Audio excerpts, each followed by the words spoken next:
দুষ্টু কুকুর। গার্লফ্রেন্ড বলছে, কেউ বলছে একজন ওয়াইফ, একজন শালি। এই মরেছে।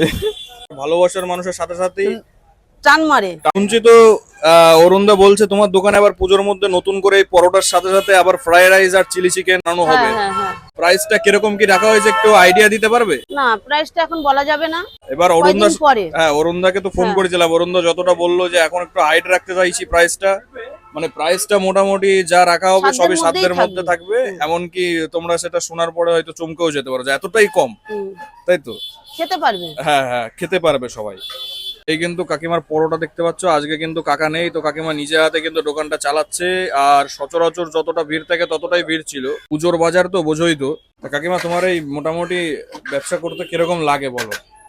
অভ্যেস হয়ে গেছে বাবা। অভ্যেস হয়ে গেছে তাই না বলো? কষ্ট হলেও চালাতে হবে, কিছু করার নেই, সেটাই।